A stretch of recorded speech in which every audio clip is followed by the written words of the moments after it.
Good morning. Welcome to Catalysing Conversations, Endeavour Nigeria's annual Scale-Up Entrepreneurship Summit. Last year, when we piloted Catalysing Conversations, we were clear that we did not want to add another typical conference to the roster. Instead, the idea was to use casual formats, specifically TED-style talks and fireside chats, to enable conversation about big ideas and the future of entrepreneurship in Nigeria. Consistent with our theme, the magic of high-impact entrepreneurship, we wanted to share our perspective on why you should be excited by the promise of the right kind of entrepreneurship for a country like Nigeria.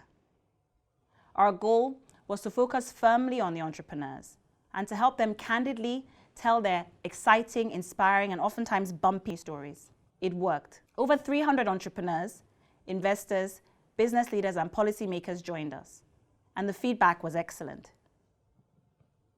So here we are again, albeit virtually, with a bigger event and even more bold conversations about what it means to think big, scale up, and pay it forward as a high-impact entrepreneur.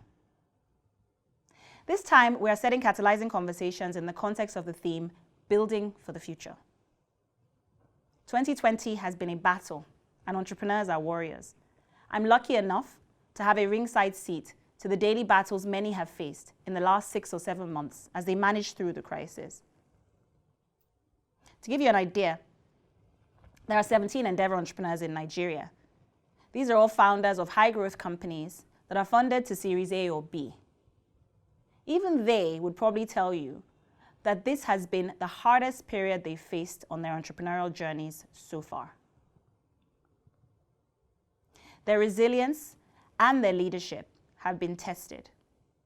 Endeavour entrepreneurs have been heads down. Some have had to delay their growth plans and pivot to running remote workforces while actively managing jittery investors, customers, suppliers, and stakeholders. They've made tough calls with implications for the physical, emotional, and psychological health and safety of themselves, their families, their teams. Working alongside many other inspiring entrepreneurs across the country, they've contributed to national crisis response efforts in partnership with the government and large corporates. So this year, Catalysing Conversations is a celebration of all entrepreneurs in Nigeria and the exciting future that they are building. The entrepreneurs speaking today will give you a glimpse into their own vision of the future. And as you listen to the sessions, I'd encourage you to start to paint a picture in your own mind of the future that you would like to see. To kick us off, let me share a bit about the future that I imagine when I think about the great work that Nigeria's high-impact entrepreneurs are doing. It has just 3 parts to it. The first, there are many, many more best companies. Best companies are big, entrepreneurial, super productive, and tech-enabled. They're associated with stronger economic growth and make the largest contributions to local job creation and productivity. Based on 2 decades of Endeavour's research and study from dozens of ecosystems and economies on 6 continents, we've learned a few things. 1, top-performing cities consistently generate more best businesses. The most productive city areas have multiples of the numbers of best businesses that low productivity cities do, even when adjusting for differences in population size. 2, cities that consistently generate the best businesses have more diverse economic foundations. They are therefore more economically resilient and better protected from risk.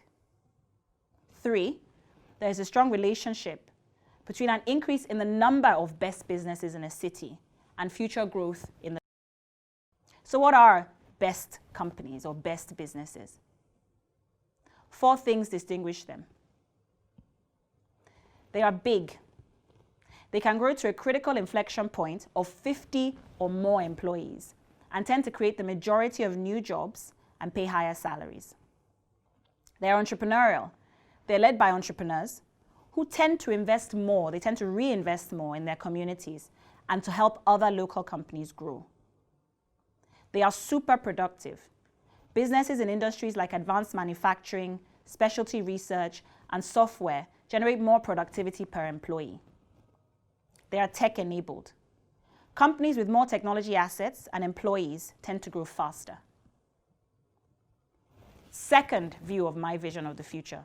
The ecosystem is entrepreneur-led, with public sector support deployed in very tactical ways. The most vibrant and successful ecosystems are led by entrepreneurs, not government, not investors, not ecosystem organizations like Endeavor. In my vision of the future, successful entrepreneurs from best businesses play important leadership roles in identifying local strengths, constructing support networks for upcoming companies, and increasing the supply of local resources that businesses need to grow. But there is a role for government. With the right kind of public leadership, rather than being a roadblock to innovation, the government could be a key to the path to achieving innovation-led smart growth. An entrepreneurial society needs an entrepreneurial state, one that through visionary and strategic public investments distributed across the innovation value chain can create animal spirits in private businesses. Entrepreneurs then see the growth opportunities. They start companies to exploit them, and capital follows. In the most successful ecosystems, the public sector has not just enabled the private sector by de-risking and facilitating entrepreneurship. It has gone a step further by actively taking risk as investors of first resort, facilitating feedback loops across the innovation value chain, providing downstream, patient, strategic, long-term capital to companies, and implementing policies that create demand for new goods and services. Third, and last part of my vision for the future, but certainly not the least, the ecosystem is inclusive. A vibrant and inclusive entrepreneurial ecosystem should feature many strong female-founded, high-growth companies that can also be long-term job and wealth creators. This piece is particularly timely and critical because we know that one of the early outcomes of the pandemic was reduced capital to female entrepreneurs. In the first quarter of 2020, female-led companies in Africa attracted just 3% of venture capital, about half of the proportion they did a year before. We also now know that for the third quarter of 2020, the figure was around 2% compared to close to 3% a year earlier in the United States, the biggest VC market in the world. Those figures are far too low, and the negative trend is concerning. My vision of the future includes female entrepreneurs getting the same level of access to capital, resources, and leadership in the ecosystem. So for Catalysing Conversations this year, we brought together Endeavor entrepreneurs from Nigeria, Mexico, and Argentina to share their perspectives on the future that is possible through high-impact entrepreneurship. We're also featuring 3 exciting women that are building the next generation of Nigeria's scale-up companies. They have a vision of the future, and they will each be sharing their one big idea. Thanks for joining us. Reach out, let us know what you think, and of course, enjoy.